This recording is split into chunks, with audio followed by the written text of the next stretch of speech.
Roll. Rolling set. அனைவருக்கும் வணக்கம். இது துகள்கள். நாம் முன்னவே சொன்னதை போல் பல்வேறு தரப்பான இலக்கிய அரசியல் செயல்பாடுகளில் முதலாவதாக ஒரு நூல் அறிமுகத்தை இந்த இடத்துல எங்களுடைய அன்பு தோழி கனிமொழி அவர்கள் அறிமுகம் செய்ய இருக்கிறார். அது என்ன நூல் அப்படின்னு பார்த்தீங்க அப்படின்னு சொன்னால், வாரிஸ் டைரி அவர்களுடைய பாலைவனப்பூ. இந்த நூலை காலமாகிவிட்ட அண்ணன் அர்ஷியா அவர்கள் மொழிபெயர்த்தது. அற்புதமான ஒரு நடையில் ஒரு மொழிபெயர்ப்பு நூல் என்கிற தொனி இல்லாமல் நேரடியான ஒரு நூலாக இதை நமக்கு வாசிக்க கொடுத்திருக்கிறார். அவருக்கு இந்த நேரத்தில் நன்றியை தெரிவித்துக் கொண்டு இந்த நூலை பற்றிய அறிமுகத்தை கனிமொழி நம்மோடு பகிர்ந்து கொள்வார். நன்றி. வணக்கம். துகள்களின் புத்தக பரிந்துரையும் என்னுடைய வாசிப்பு அனுபவம் பற்றி இன்னைக்கு நம்ம பார்க்க போகிற முதல் புத்தகம் என்ன அப்படின்னு பார்த்தீங்கன்னா, பாலைவனப்பூ, வாரிஸ் டைரியோடது. அதை தமிழில் எஸ் அர்ஷியா அவர்கள் ரொம்ப அற்புதமாக மொழிபெயர்த்திருக்கிறாரு. அவருடைய உண்மையான பெயர் பார்த்தீங்கன்னா சையத் உஷேன் பாஷா. தமிழில் அற்புதமான சிறுகதை தொகுப்புகள், நாவல்கள், ஏழரை பங்காளி வகையரா, பொய்க்கரைப்பட்டி அப்படின்னு நிறைய நாவல்கள் கொடுத்துருக்கிறாரு. மொழிபெயர்ப்புகள் ரொம்ப சிறந்த மொழிபெயர்ப்பாக அவருடைய புத்தகங்கள் அறியப்படுது. அதில் ரொம்ப முக்கியமாக ஒரு மாஸ்டர் பீஸாக நான் பார்க்குறது அப்படின்னு பார்த்தீங்கன்னா அவருடைய இந்த பாலைவனப்பூ. ஏன் இது இந்த நூல் ஒரு மாஸ்டர் பீஸ் அப்படின்னு நான் சொல்கிறேன் அப்படின்னா, உலகத்தில் எங்கேயோ ஒரு மூலையில் நடந்த ஒரு சம்பவத்தை வாரிஸ் அவர்கள் இந்த உலகுக்கு தெரியப்படுத்தும் போது அது பெரிய ஒரு அதிர்வலையை இந்த நாட்டுக்கு ஏற்படுது. அந்த விஷயங்கள் தெரியாமல் போயிருந்தா இன்னைக்கு வரைக்கும் நிறைய பெண்கள் பாதிக்கப்பட்டு இறந்தும் கூட போயிருப்பாங்க அப்படின்னு நான் நினைக்கிறேன். வாரிஸ் டைரி அப்படின்னு ஒரு பெண் வராமல் போயிருந்தால் சோமாலியாவினுடைய நிலைமை இன்றும் பார்த்தீங்கன்னா மாறாம தான் இருந்திருக்கும். வாரிஸ் டைரி யாரு அப்படின்னு பார்த்தீங்கன்னா ஒரு சோமாலியா மாடல். இன்னைக்கு எல்லாரும் அறியப்படுற வாரிஸ், கிட்டத்தட்ட இன்னைக்கு அறியப்படுற வாரிஸ் டைரி ஒரு சோமாலியாவின் சிறந்த மாடல். ஆனால் ஒரு 50 வருஷத்துக்கு முன்னாடி பார்த்தீங்கன்னா அவங்க ஒரு சோமாலியா நாட்டில இருந்து தப்பி ஓடி வந்த ஒரு பெண் குழந்தை.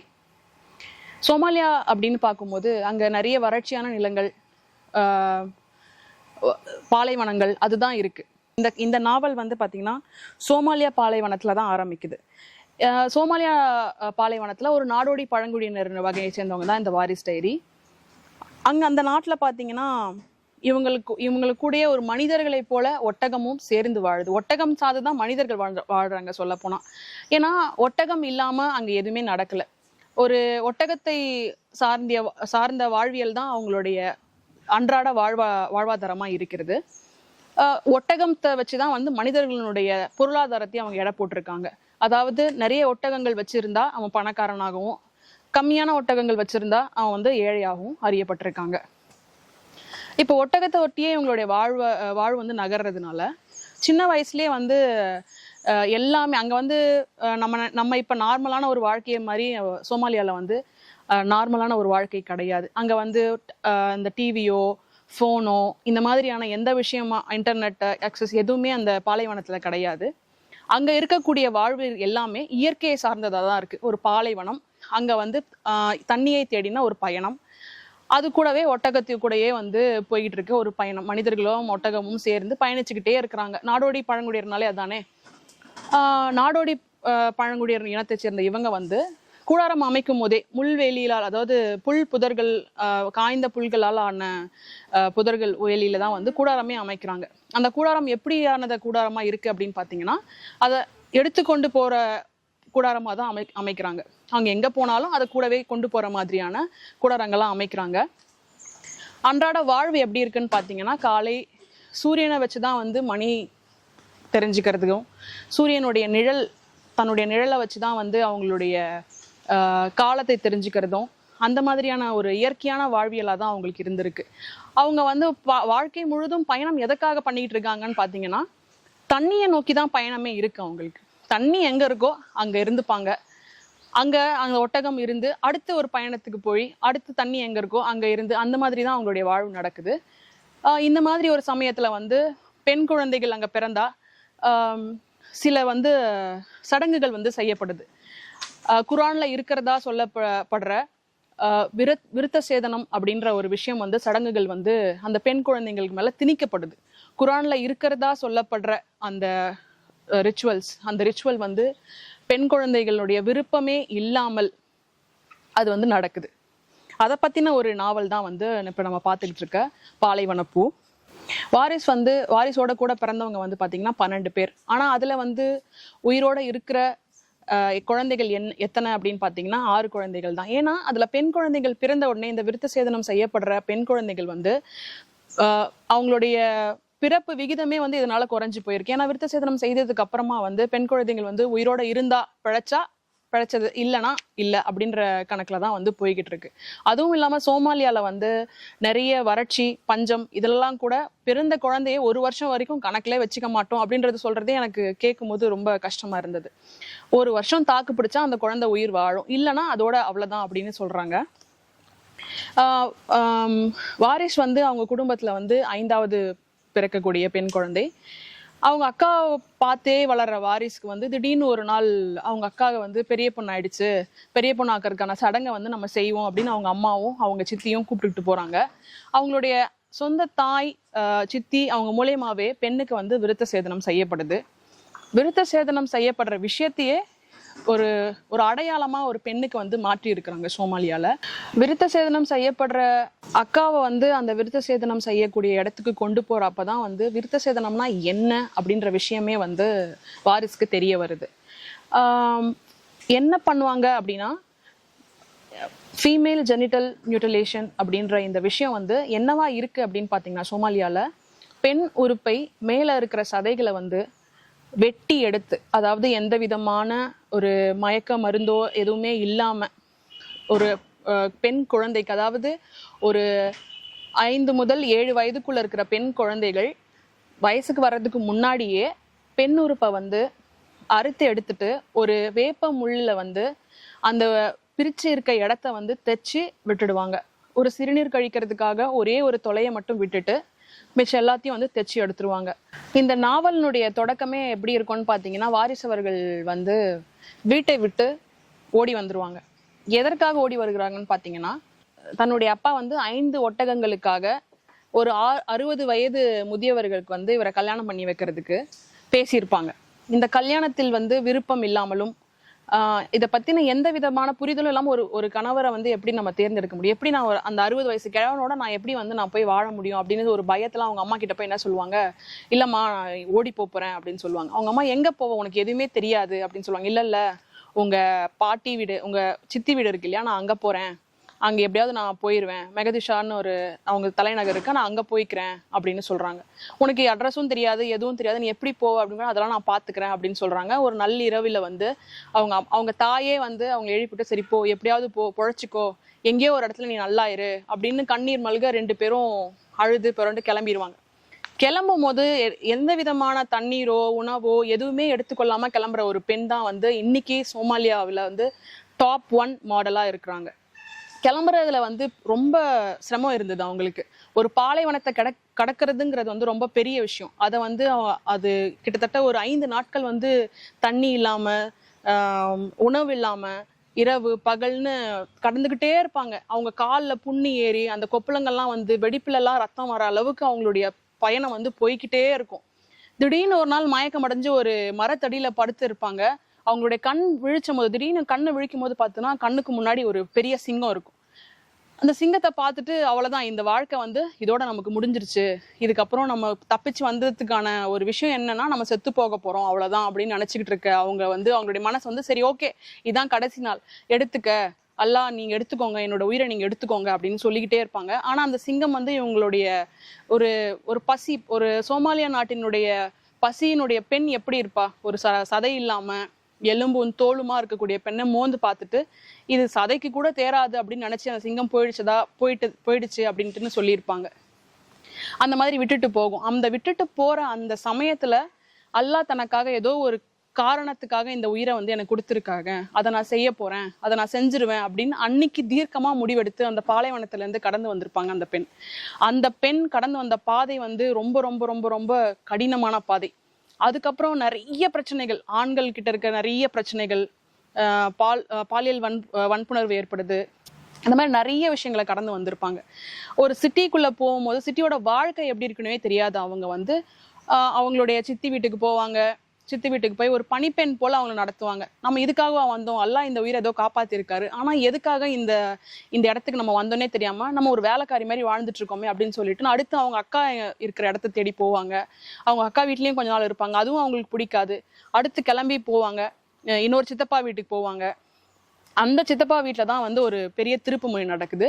அந்த சித்தப்பா வீட்டில் இன்னொரு நண்பர் வராரு, அவரும் வந்து இவங்களுக்கு சித்தப்பா முறை தான் வருது. அவங்க வந்து லண்டன்ல இருக்கேன் அப்படின்னு லண்டன் ஒன்னே இவங்களுக்கு ஓகே, ஒரு பெரிய நகரம், நம்ம போகலாம் அப்படின்னு சொல்லிட்டு ஒரு பெரிய ஆசை வருது. கேட்குறாங்க. அங்கே வந்து தூதரகத்தில் வேலை செய்கிறாரு அவங்களுடைய சித்தப்பா. அந்த தூதரகத்தில் வேலை செய்கிற அந்த சித்தப்பா வீட்டுக்கு வேலைக்கு பணிப்பெண்ணா போகிறேன் நான் அப்படின்னு ஒத்துக்கிறாங்க. பணிப்பெண்ணாவும் போகிறாங்க. லண்டன் போன பிறகுதான் இவங்களுடைய வாழ்க்கையில் பெரிய பெரிய திருப்பங்கள் நடக்குது. லண்டன் போனதுக்கு அப்புறமா வந்து ஒரு 4 வருஷம் பணிக்காக போறாங்க. 4 வருஷத்துல பாத்தீங்கன்னா 2 வருஷத்துல அவங்களுக்கு வந்து ஆங்கிலம் வந்து ஒரு பெரிய சவாலா இருக்கு. ஆங்கிலத்துல பேசுறதுக்கும் அங்க புழங்குறதுக்கு வந்து பெரிய சவாலா இருக்கு. ஆனா வீட்டை விட்டு வெளியிலே போக முடியாது. அவங்க வந்து எப்படி ஆங்கிலம் கத்துக்கிட்டாங்க அப்படின்றது ரொம்ப பெரிய சவால் தான். ஆனா அது வந்து ரொம்ப சிறப்பா செஞ்சிருக்காங்க. 4 வருஷம் தூதரக பணிக்காக அவங்க சித்தப்பா இருந்துட்டு மறுபடியும் சோமாலியா நாட்டுக்கு திரும்பி போகும்போது வாரிஸ் திரும்பவும் போகலாம், அவங்க வீட்டுல கொண்டு போய் விட்டுறேன் அப்படின்னு சொல்றாரு.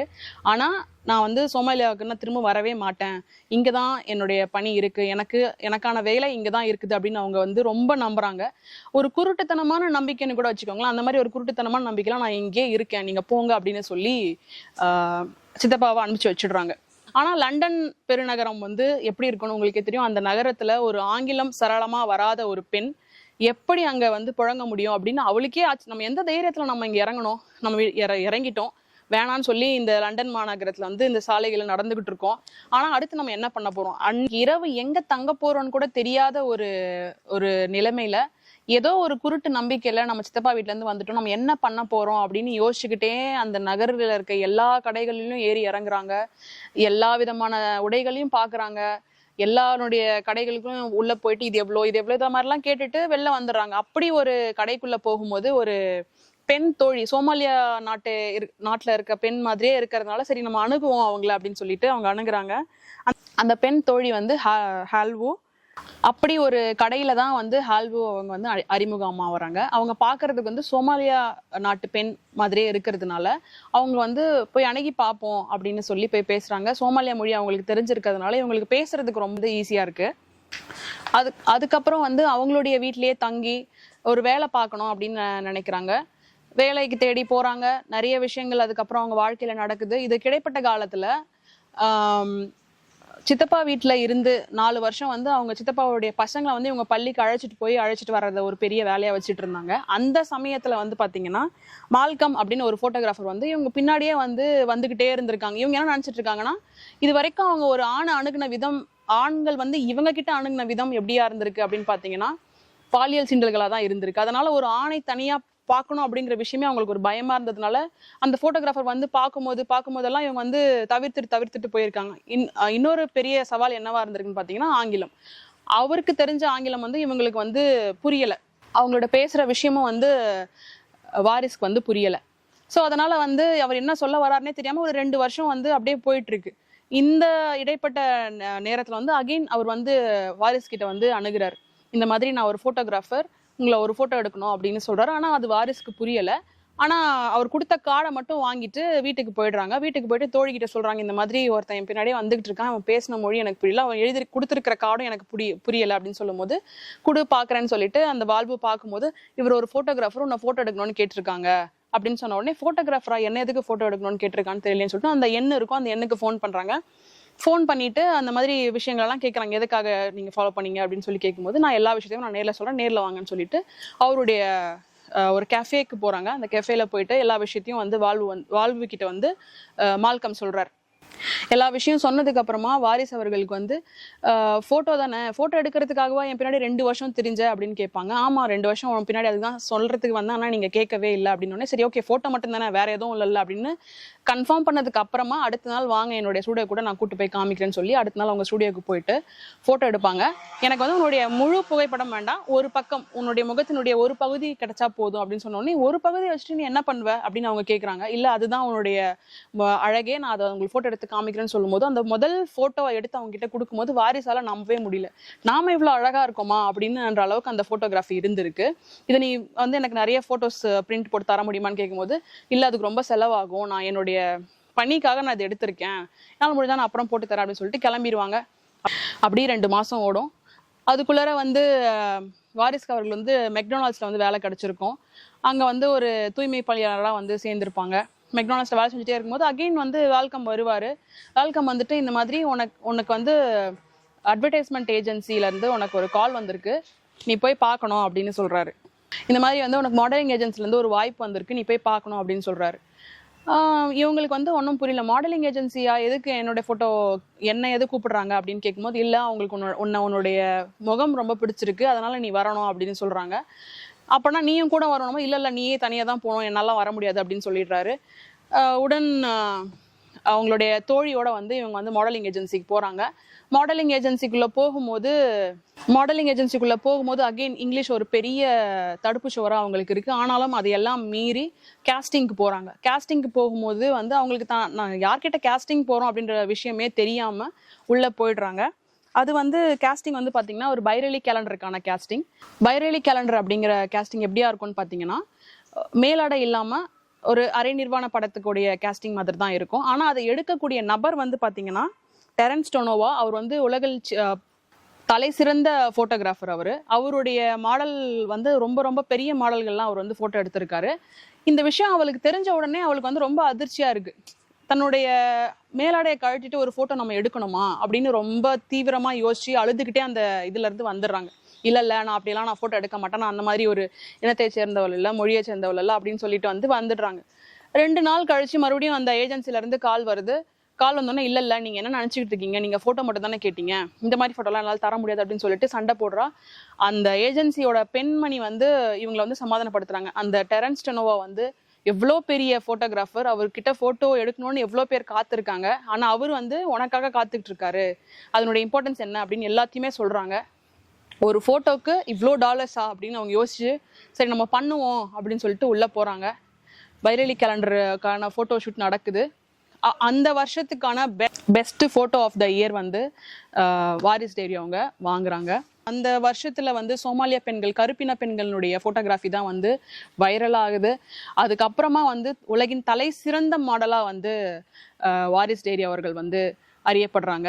இன்னைக்கு அவங்களுடைய வயசு வந்து 59 வயசு. ஆனாலும் இன்னைக்கு வந்து ஒரு கருப்பின மக்களுக்காக, சோமானிய பெண்களுக்காக அவங்க வந்து போராடிக்கிட்டு இருக்காங்க.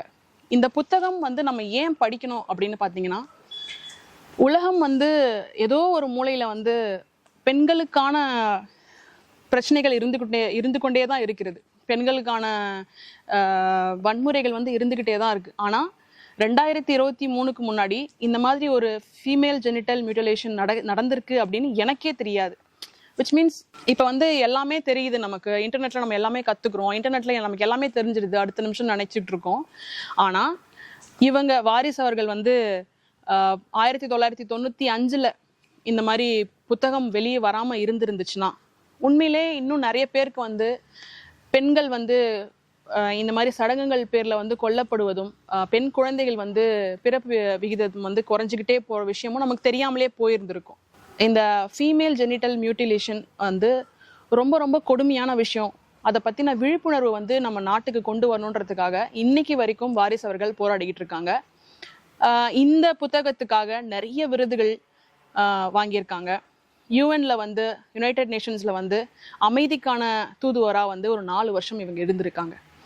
வாரிஸ் ஃபவுண்டேஷன் அப்படின்னு ஆரம்பிச்சு சோமாலியா நாட்டில் நடக்கிற பெண்களுடைய கொடுமைகளை தடுக்கிறதுக்காக இவங்க இன்னைக்கு வரைக்கும் போராடிக்கிட்டு இருக்காங்க. அந்த வாரிஸ் ஃபவுண்டேஷனா இப்போ வந்து டெசர்ட் ஃப்ளவர் ஃபவுண்டேஷனாக மாற்றி பெண் இனத்துக்காக வந்து இன்னைக்கு வரைக்கும் போராடிக்கிட்டு இருக்காங்க.